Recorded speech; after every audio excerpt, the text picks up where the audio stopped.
सियालकोट की सियासत में हलचल मचाने वाले साबिक पीटीआई रहनुमा के भाई कहाँ हैं? पता चल गया।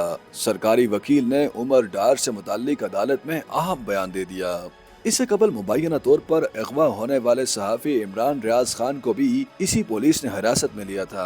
30 दिसंबर को मुबैना तौर पर अगवा होने वाले साबिक पीटीआई रहनुमा उस्मान डार के भाई से मुताल्लिक अहम खबर आ गई। लाहौर हाईकोर्ट में उमर डार की बाजियाबी केस की समाअत के दौरान सरकारी वकील ने बताया कि वो पुलिस हिरासत में हैं। जस्टिस अली बाकर नजफी ने उमर डार के मुबैना अगवा के खिलाफ दरखास्त पर समाअत की। सरकारी वकील ने अदालत में बताया कि उमर डार को 8 जनवरी को गुजरात से गिरफ्तार किया गया। वो सियालकोट पुलिस की हिरासत में हैं। उमर डार पर 2 FIR दर्ज हैं और वो थाना कैंट में गिरफ्तार हैं। 30 दिसंबर को पीटीआई ने साबिक वजीर उस्मान डार के भाई उमर डार को लाहौर से मुबैना तौर पर अगवा करने का दावा किया था।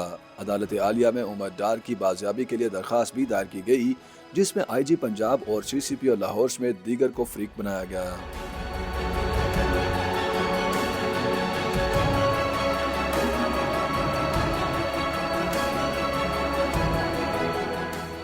जबकि उस्मान डार की वालदा ने वीडियो पैगाम में इल्जाम लगाया था कि साबिक वज़ीर दिफा और मुस्लिम लीग नून के अहम रहनुमा ख्वाजा आसिफ ने 20 लोग उनके घर भेजे, जिन्होंने उन्हें तशद्दुद का निशाना बनाया।